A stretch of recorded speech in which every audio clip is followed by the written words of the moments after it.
नमस्कार dear IGNOU friends, स्वागत है आपका हमारे यूट्यूब चैनल इग्नू एक्सपर्ट में। आज की इस वीडियो में हम बात करेंगे यदि आपका किसी भी सब्जेक्ट में बैक आ जाता है, देन आपको उसके लिए कब आपको एग्ज़ाम देना है, कब आपको रीवैल्यूएशन फॉर्म फिलअप करना है एंड आप कैसे आंसर शीट के लिए अप्लाई कर सकते हैं। साथ ही साथ हम कुछ सजेशन पॉइंट भी शेयर करेंगे जो आपके लिए काफ़ी हेल्पफुल होने वाला है। सो यदि आप हमारे चैनल पे नए हैं देन चैनल को सब्सक्राइब करके वीडियो को लाइक कर देना ताकि हम आपके लिए ऐसे ही हेल्पफुल वीडियोस लाते रहें। फर्स्ट ऑफ ऑल हम यहाँ बात करेंगे यदि आपका किसी भी सब्जेक्ट में बैक आ जाता है देन आप उसके लिए कब आप एग्ज़ाम दे सकते हैं। जैसा कि आपको पता होगा कि इग्नू का एग्ज़ाम एक साल में 2 बार होता है, एक आपका जून में और दूसरा आपका दिसंबर में। तो यदि कोई स्टूडेंट अपना एग्ज़ाम दिसंबर में बैक आता है देन वो जून में वापस से अपना एग्ज़ाम दे सकते हैं, या किसी का अगर जून में आता है बैक देन वो वापस से अपना एग्ज़ाम दिसंबर में दे सकते हैं। इसके लिए बस उनको चेक करना है कि उनका एडमिशन वैलिड कब तक है।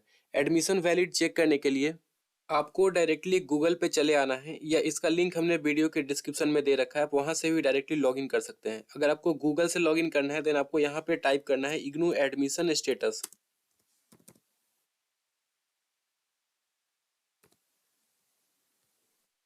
सर्च करने के बाद आपको ये पहला वाले पोर्टल पे क्लिक करना है। क्लिक करने के बाद आपको यहाँ पे अपना इनरोलमेंट नंबर, प्रोग्राम कोड, जो भी आपका प्रोग्राम के लिए आपने इनरोल किया है वो प्रोग्राम यहाँ सिलेक्ट करना है, और ये कैप्चा कोड आपको यहाँ पे डाल के लॉगिन करना है। जैसे ही आप लॉगिन करते हैं आपके सामने स्टूडेंट का प्रोफाइल ओपन हो जाएगा, जहाँ पे आपका इनरोलमेंट नंबर, कब आपने एडमिशन लिया है, father's name, date of birth, address, आपका स्टडी सेंटर, रीजनल सेंटर, सारा कुछ यहाँ पे क्लियरली मेंशन किया हुआ है। साथ ही साथ आप यहाँ पे देख सकते हैं आपका एडमिशन वैलिड कब तक है, आप वो भी देख सकते हैं। सपोज हमारा बैक अभी दिसंबर टर्म एंड एंड एग्जामिनेशन 2023 में आया है, तो इसके लिए हम रीअपियर जून में भी कर सकते हैं। जून 2024 में भी हम अपना एग्ज़ाम दे सकते हैं, या चाहे तो हम अपना एग्ज़ाम दिसंबर 2024 में भी दे सकते हैं। आप चाहे तो नेक्स्ट ईयर भी दे सकते हैं, जून 2025 में या दिसंबर 2025 में, क्योंकि हमारा यहाँ पे दिसंबर 2025 तक एडमिशन वैलिड है। बस आपको यहाँ पे एक चीज़ का ध्यान रखना है कि सपोज़ यहाँ पे मान के चलिए कि BCOS 184 में हमारा बैक आया है, और हम चाहते हैं कि थर्ड ईयर के एग्ज़ाम के साथ अपना BCOS 184 के लिए भी एग्ज़ाम दें।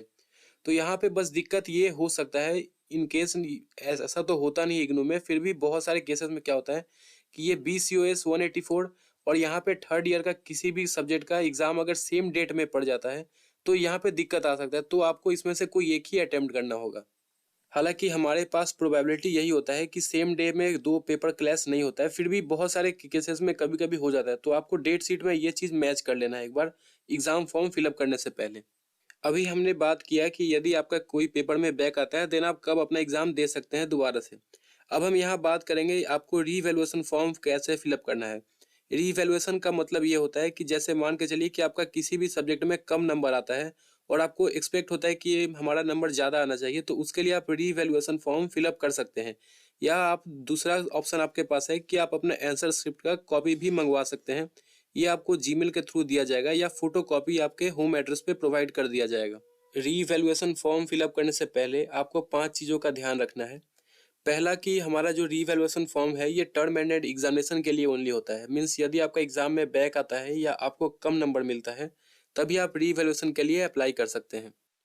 दूसरा गाइडलाइन हमारा ये है कि रीवैल्यूएशन और आंसर शीट के लिए आप OMR सीट वाले एग्जाम के लिए नहीं अप्लाई कर सकते।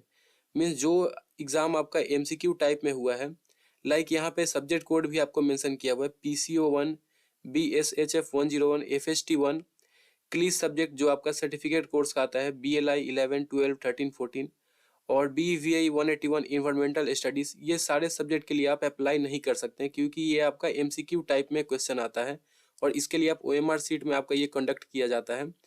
इसका आप रीवैल्यूएशन या आंसर शीट नहीं अप्लाई कर सकते। हमारा तीसरा गाइडलाइन है कि आप रीवैल्यूएशन के लिए only and only 40 days from the date of declaration of result आप अप्लाई कर सकते हैं। मीन्स यदि आपका रिजल्ट आज का डेट में डिक्लेयर किया जाता है देन आपको 40 दिन के अंदर में ही अप्लाई करना है, इसके बाद ये आपका एक्सेप्ट नहीं किया जाएगा। हमारा फोर्थ गाइडलाइन यहाँ पे ये है कि यदि आप अपना आंसर शीट का फोटो कॉपी मंगवाते हैं देन इसके लिए आपको 30 डेज के अंदर में अप्लाई करना है from the date of declaration of result. Means यदि आपका रिजल्ट आज का डेट में डिक्लेयर किया जाता है देन आप अपने आंसर शीट के लिए 30 डेज के अंदर ही आपको अप्लाई करना है, तभी ये आपका एक्सेप्ट किया जाएगा, उसके बाद आपका एक्सेप्ट नहीं किया जाएगा। एंड हमारा यहाँ पे 5वां गाइडलाइन है कि यदि आप रीवैल्यूएशन के लिए अप्लाई करते हैं देन आपको यहाँ पे 750 रुपीज़ का फी लगेगा। और यदि आप अपना आंसर शीट का फोटो कॉपी मंगवाते हैं देन उसके लिए आपको 100 रुपीज़ का चार्ज लगेगा यहाँ पे। या बोथ के लिए अगर अप्लाई करते हैं आप दोनों के लिए देन उसके लिए आपको 850 रुपीज़ यहाँ पे फी लगेगा। रीवैल्यूएशन के लिए अब आपको किस तरह से अप्लाई करना है, तो रीवैल्यूएशन का लिंक हमने वीडियो के डिस्क्रिप्शन में दे दिया है। आपको वहां से डायरेक्टली सर्च करके ये वाले पोर्टल पे आ जाना है। यहाँ पे आपको पहला ऑप्शन दिखेगा how to apply.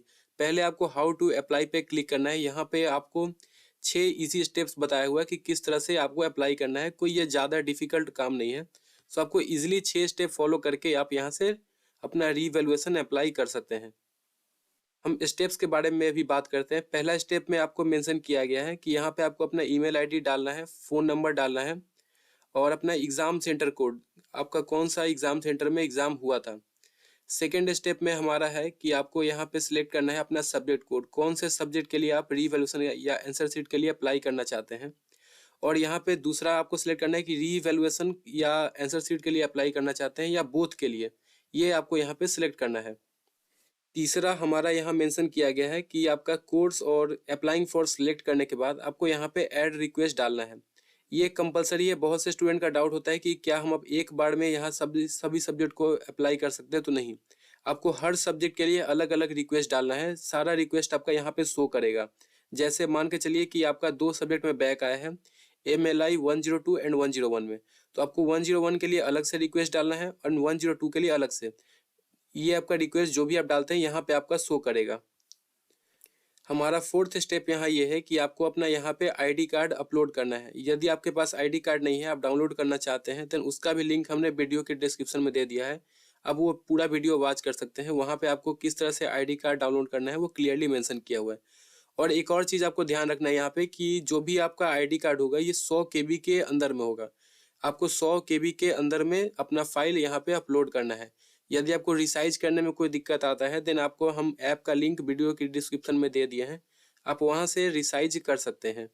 ID card upload करने के बाद आपको सेव वाले बटन पे क्लिक करना है। इसके बाद आपको छठा स्टेप में यहाँ पे पेमेंट करना है। पेमेंट आप UPI, debit card, credit card किसी भी मोड में पेमेंट कर सकते हैं। आंसर स्क्रिप्ट का कॉपी आपका कुछ इस तरह से आएगा, जहाँ पे आपका यहाँ पे पहला ही पेज में आपका टोटल मेंशन किया रहेगा कि आपको कौन से सेक्शन में कितना मार्क्स मिला है। सपोज जैसे मैंने एक स्टूडेंट का अप्लाई किया था उनका आंसर शिफ्ट के लिए, तो उनका देखिए आप यहाँ पे पहले सेक्शन में उन्हें 10 नंबर मिला है, 2 + 3 + 3 + 2। दूसरा सेक्शन में उन्हें 8 मिला है, तीसरा में 9, फोर्थ में 10 एंड फिफ्थ में 11। मीन्स टोटल उनका यहाँ पे 48 हो रहा था, लेकिन यहाँ पे मिस्टेकली लिखा हुआ है 38। उनका यहाँ पे 38 काउंट किया गया है। तो इसके लिए यदि आपका भी ऐसा कोई दिक्कत आता है देन आप अपना आंसर स्क्रिप्ट लेके डायरेक्टली अपने रीजनल सेंटर में चले जाइए, वहां से आपका ये ठीक हो जाएगा। अब हम यहाँ बात करते हैं कि यदि आप रीवैल्यूएशन के लिए अप्लाई करते हैं देन कब तक आपका रिजल्ट आएगा। तो इसके लिए मैं आपको बताना चाहता हूँ कि रीवैल्यूएशन के लिए यदि आप आज अप्लाई करते हैं देन आपको 40 to 45 डेज वेट करना है मिनिमम। 40 to 45 डेज के अंदर में आपको रिजल्ट मिल जाएगा रीवैल्यूएशन का। और साथ ही साथ आपका यहाँ पे आंसर शीट आपके जीमेल आईडी पे प्रोवाइड कर दिया जाएगा या आपको फोटो कॉपी आपके एड्रेस पे मिल जाएगा। अभी हमने ये बात किया कि आपको बैक आने पे कब आप एग्जाम दे सकते हैं, कैसे आपको रीवैल्यूएशन के लिए अप्लाई करना है और आंसर शीट आप कैसे मंगवा सकते हैं। अब हम यहाँ पे कुछ सजेशन पॉइंट आपके साथ शेयर करेंगे कि कौन से स्टूडेंट को रीवैल्यूएशन फॉर्म फिलअप करना सही होगा और किसको नहीं। बहुत से स्टूडेंट का ये भी डाउट होता है कि क्या जब उनका पासिंग मार्क्स अलॉट कर दिया जाता है तो क्या वो दोबारा एग्जाम के लिए बैठ सकते हैं, यानी कि वो किसी भी सब्जेक्ट में यदि पास हो जाते हैं तो क्या उसका एग्जाम वो दोबारा से दे सकते हैं। तो इसका आंसर है नहीं। एक बार आपको यदि पासिंग मार्क्स अलॉट कर दिया जाता है देन आपको वो पर्टिकुलर सब्जेक्ट में आप दोबारा से एग्जाम नहीं दे सकते।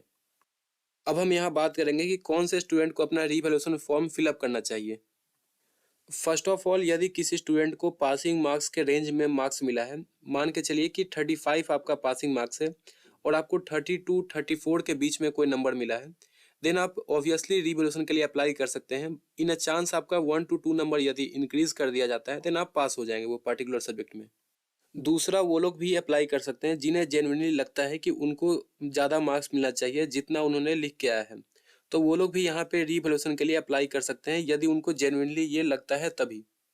तीसरा यहाँ पे वो भी स्टूडेंट अप्लाई कर सकते हैं जिनका एडमिशन वैलिडिटी खत्म होने वाला है। मान के चलिए कि किसी भी स्टूडेंट का जून 2024 में एडमिशन वैलिडिटी खत्म होने वाला है, देन वो अभी अपना रीवैल्यूएशन के लिए अप्लाई कर सकते हैं यदि वो उनका किसी भी पेपर में बैक आया है, क्योंकि इसके बाद उनके पास लास्ट अटेम्प्ट बचेगा अपना एग्जाम क्लियर करने का। चौथा मैं बताना चाहता हूँ कि यदि किसी स्टूडेंट को पासिंग मार्क्स मिल गया है और उनको अपना पासिंग मार्क्स बढ़वाना है, वो चाहते हैं कि रीवैल्यूएशन फॉर्म फिलअप करें, देन ये ऐसे में मैं बताना चाहता हूँ कि कभी कभी रीवैल्यूएशन में आपका मार्क्स कम भी कर दिया जाता है।